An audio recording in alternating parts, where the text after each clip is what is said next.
السلام عليكم مشاهدينا الكرام، وأهلا وسهلا بكم جميعا. اشترك حالا ولا تكن ضيفا، كن فردا من العائلة. قصتنا اليوم عن العطر والوردة الذهبية. كان يا مكان في قديم الزمان، في سالف العصر والأوان، العطر والوردة الذهبية. في زمن قديم كان هناك عطار يدعى حسن، يعيش في قرية هادئة تحيط بها الحقول والبساتين. كانت دكانه معروفة بين أهل القرية، ليس فقط لبضاعته بل لمهارته في تحضير الوصفات الطبية والعطور النادرة. في يوم ما وهو يرتب زجاجات العطور، دخلت إليه امرأة مسنة تحمل كيسا صغيرا من القطن. قالت بصوت هادئ: يا حسن، أنت معروف بحرفتك، وأنا أبحث عن شيء نادر. هل سمعت عن الوردة الذهبية؟ تجمد حسن للحظة ثم أجاب: نعم، ولكنها أسطورة. يقال إنها تزهر في واد خفي، ومن يجدها ينال القوة والحكمة. قالت المرأة: إنها ليست أسطورة، لقد رأيتها بنفسي في شبابي. إذا كانت لك الشجاعة فسأدلك على الطريق. قرر حسن أن يجرب حظه. قال للمرأة: دليني على الطريق، سوف أواجه أي تحد لأجل هذه الوردة. أعطته المرأة خريطة قديمة قائلة: احذر، الطريق مليء بالأفخاخ، ومن يصل لا يعود. بهذه الكلمات بدأ حسن رحلته. في الطريق لقي رجلا عجوزا يجلس بجانب نهر. وقال الرجل: إلى أين تذهب يا شاب؟ قال حسن: أبحث عن الوردة الذهبية. قال الرجل: سأعطيك نصيحة، لا تثق بالظواهر واتبع قلبك. استمر حسان في الطريق مواجها الأفخاخ والأحجية. في كل مرة كان يستخدم ما تعلمه من حرفته للتغلب على الصعاب. بعد أيام من السفر والمصاعب، وصل حسن إلى غابة مظلمة. كانت الأشجار عالية جدا تحجب ضوء الشمس، وأصوات الحيوانات الغريبة تملأ الأجواء. في وسط الغابة وجد بابا قديما منحوتا في جذع شجرة عظيمة. كان مكتوبا عليه: لا يعبر هذا الباب إلا من يملك قلبا صافيا وشجاعة حقيقية. توقف حسن للتفكير ثم قال لنفسه: لقد أتيت هنا بقلب نقي وإرادة قوية، ولن يصدني شيء. بثقة لمس الباب، وإذا به يفتح ببطء، كاشفا ممرا يؤدي إلى بستان عجيب مزروع بزهور متلألئة. في وسط البستان وجد حسن رجلا طويلا يرتدي عمامة ذهبية ويحمل عصا مزينة بالأحجار الكريمة. قال الرجل: من أنت؟ وماذا تريد؟ رد حسن بصدق: أنا عطار أبحث عن الوردة الذهبية لأحقق أملا كان يحلم به أبي، وأن أثبت أن العطار ليس فقط بائع زجاجات بل صانع أحلام. ابتسم الرجل وقال: قصتك تظهر صدق نيتك، لكن قبل أن تحصل على الوردة عليك أن تجيب عن أحجية.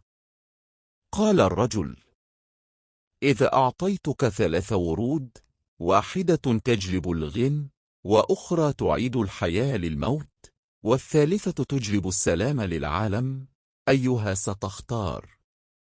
فكر حسن قليلا ثم قال: سأختار الوردة التي تجلب السلام، لأن الغنى والحياة لا يكون لهما معنى إذا كان العالم في فوضى. ابتسم الرجل وقال: إجابتك أثبتت أنك تستحق الوردة الذهبية. عندما مد حسن يده ليأخذ الوردة، اختفى الرجل والبستان فجأة، ووجد نفسه واقفا في دكانه، وفي يده زجاجة جديدة تتألق كأنها مملوءة بالذهب. على الزجاجة كان مكتوبا: السلام في قلبك والحلم في يديك. أدرك حسن أن الحقيقة لا تكمن في المواد، بل في القيم التي يحملها الإنسان في قلبه. عاد حسن إلى دكانه وهو يحمل الزجاجة الذهبية في يده، لكنه لم يشعر بالراحة التي كان يتوقعها. لم تكن هذه الزجاجة فقط جميلة في شكلها، بل كانت تحمل سرا غامضا لم يفهمه بعد. تملكه شعور غريب بأنه لم يحصل على الوجهة الصحيحة في سعيه لفك اللغز. فجأة جاءته رسالة غريبة من رجل غامض. فتح حسن الرسالة وقرأ: إن الوردة الذهبية ليست في مكان مستتر فقط، بل في قلب من يحملها. تجمد حسن في مكانه. ما الذي يعني ذاك؟ هل هي مجرد تصرفات غريبة؟ لم يكن لديه فكر جد ليدرك الحقيقة. فجأة تذكر حسن رجلا قديما لم يره منذ سنين، رجل كان يحتفظ بمعلومات غامضة عن أموال وخزن مخفية. رجل كان له صلة مع العالم السري، وذلك الرجل كان يعرف الطريق إلى قلب الوردة الذهبية. مع انتعاش ريح باردة في ليلة ساكنة، قرر حسن أن يستشير العرافة في القرية. كانت عرافة مشهورة بمعرفتها لعالم الوجوه الخفية والأسرار. لم يكن حسن يعرف الكثير عنها، ولكنه كان مجبرا على أن يجد أي دليل يرشحه لكشف الحقيقة. في منزل ضيق ومظلم، وجد حسن نفسه جالسا أمام العرافة. هي امرأة عجوز، عيناها لم تفارق عنه حين دخل. جلس حسن وقال: لدي هذه الزجاجة الذهبية ورسالة غريبة. لا أفهم ما الذي أرادت الوردة أن تقول.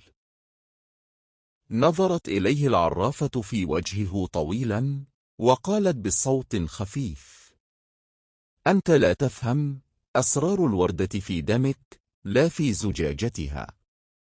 أنت لم تكن فقط بائعا للأعشاب، أنت كنت مدافعا عن حلم كان في قلب أبيك.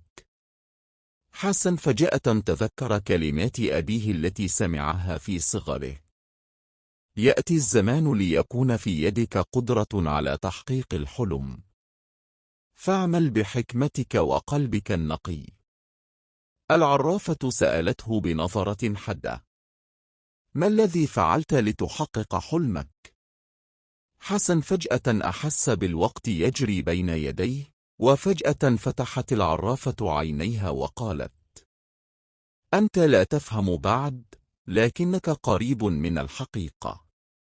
فجأة قفز حسن في رحبة فكره، ليدرك أن الجواب ليس في زجاجته فقط. قال لنفسه: السر هو في قلبي، في تفاعلي مع الناس وحلمي الذي لا يموت. إنه في تحقيق أمان الناس، في جعل العالم أجمل. فجأة بدأت الزجاجة تتفجر بالضوء والسراب. وجد حسن ليعيش في قلب الوردة، ويحقق أحلام أبيه، ويجري سلألا لحكمة عميقة في الناس. إن حسن لم يكن فقط عطارا. أما الوردة الذهبية فتحولت إلى جزء من قلبه، وأصبح بين أيديه حلما جميلا. مرت الأيام وحسن لا يزال يذكر كلمات العرافة كلما نظر إلى الزجاجة الذهبية التي بين يديه. لكن شيئا غريبا كان يحدث. فكلما حاول أن يقترب أكثر من حل اللغز، ظهرت أمامه تحديات جديدة، وكأن هناك قوة خفية تمنعه من الوصول إلى الحقيقة كاملة. في صباح يوم غائم، استيقظ حسن ليجد رسالة غريبة تحت باب دكانه. الرسالة كانت مكتوبة بلغة قديمة ومزخرفة، لكنها واضحة في معانيها. لتكشف السر الذي في قلب الوردة الذهبية، عليك أن تبحث عن الكائن الذي كان يحرسه في الماضي. إنه موجود في مكان بعيد، حيث لا يستطيع الإنسان العادي الوصول إليه. لكن فقط من يستحق اللقب سيكون قادرا على ملاقاته. حسن قرأ الرسالة مرات عدة، وهو يحاول أن يفهم المقصود منها.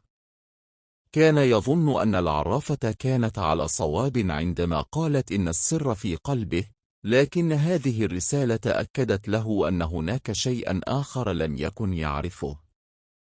قرر حسن أن يبدأ في رحلته للبحث عن هذا الكائن المجهول.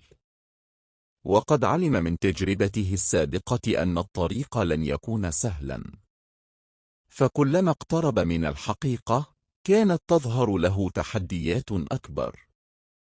بدأ حسن رحلته عبر الوديان والجبال، يقطع مسافات طويلة في البحث عن هذا الكائن. كان يمر في أماكن غريبة لم يسبق له أن رآها من قبل، ومر بالكثير من القرى الصغيرة التي يقال عنها أنها ملذات للأسرار المخبأة. وفي كل مرة كان يلتقي بشخص غريب أو يمر بمكان عجيب، كان يزداد قناعة بأن هناك من يتابعه ويمنعه من الوصول إلى هدفه. وفي أحد الأيام، بينما كان يتسلق الجبال في المنطقة الجبلية المعزولة، سمع صوتا غريبا يأتي من وراء الصخور. كان الصوت كأصوات أنفاس عميقة تملأ الفضاء من حوله. لم يتردد حسن في الاقتراب، ليجد أمامه بابا حجريا عتيقا. تحسس الباب بحذر، وعندما لمس الحجرات الباردة، بدأ الباب يفتح ببطء. وراء الباب كان هناك ممر ضيق مظلم، وعند نهايته كان هناك ضوء خافت ينبعث من غرفة صغيرة. دخل حسن الغرفة، ليجد نفسه في مواجهة مع كائن عجيب. كان الكائن يجمع بين صفات التنين وجسد شفاف يلمع كالبلور، وعيناه تلمعان كالأحجار الكريمة. نظر حسن إلى عينيه، وشعر بقوة غريبة تدفعه إلى التحدث مع هذا الكائن. قال حسن بتردد: أنت؟ من أنت؟ وما الذي تفعله هنا؟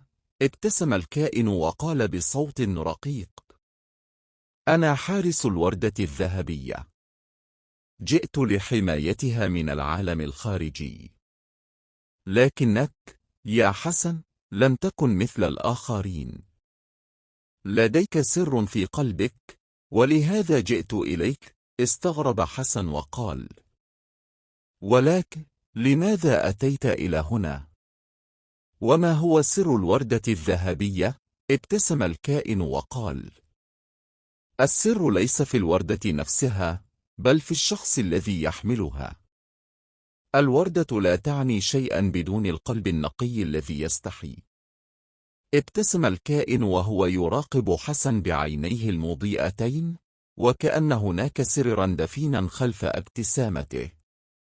قال الكائن بصوت هادئ وقوي: لقد فهمت الآن يا حسن أن الحقيقة ليست في الوردة، ولا في الكائن الذي يحرسها. السر الحقيقي يكمن فيك، في قدرتك على اتخاذ القرار الصحيح عندما تتواجه مع أعظم الاختبارات في حياتك. شعر حسن بشيء غريب يسيطر عليه، وكأن الزمن توقف من حوله. نظر إلى الكائن وقال بصوت متردد: ولكن ما هو القرار الذي يجب أن اتخذه؟ لقد عبرت طريقا طويلا وواجهت عدة تحديات، لكن يبدو أنني في النهاية أواجه تحديا آخر. قال الكائن بنبرة جادة: القرار هو أن تختار بين التمسك بالقوة التي اكتسبتها وبين التخلص من عبء المعرفة التي لم تعد تجلب لك سوى الألم. الوردة السحيرة ليست مجرد رمز للقوة، بل هي اختبار للقلوب. عندما تقبل حقيقتك، سترى أن قدرتك على التغيير تكمن في قدرتك على التحرر من عبء الماضي. حسن شعر وكأن الكلمات تخترق قلبه، وبدا أن الأفق قد أصبح أكثر وضوحا. نظر إلى الوردة الساحرة التي كانت بين يديه، وفكر في السفر الطويل الذي قطعه بحثا عن السر. لكن في تلك اللحظة شعر بشيء مختلف. كانت الوردة مجرد جزء من قصة أكبر، وكل ما مر به كان ليعلمه شيئا واحدا: أن الحقيقة ليست شيئا يمكن أن تجده في العالم المحيط بك، بل هي شيء ينبع من داخلك. نظر حسن إلى الكائن وقال: لقد فهمت الآن. سأترك الوردة هنا، وسأترك ورائي كل ما يتعلق بالبحث عن القوة أو السر. رفع الكائن حاجبه مستغربا من قرار حسن، وقال: هل أنت متأكد؟ أجاب حسان بثقة جديدة: نعم، لأنني اكتشفت أن قوتي لا تكمن في الوردة الساحرة أو في أي شيء خارجي، بل في قدرتي على التغيير والتطور بناء على ما تعلمته. إن السر الحقيقي هو أن أعيش بسلام مع نفسي. ابتسم الكائن وقال: لقد أخطرت لاختيار الصمود يا حسن. تذكر دائما أن الحقيقة لا تتطلب أن تكتشف أو أن تحصل عليها من مكان بعيد. إنها موجودة دائما في داخلنا. ثم اختفى الكائن في ضوء خافت، وتلاشى مع عائل الرياح التي بدأت تهب من جديد. أخذ حسن نفسا عميقا، وعاد إلى قريته بدون الوردة الساحرة، ولكنه شعر بثقل في قلبه قد زال.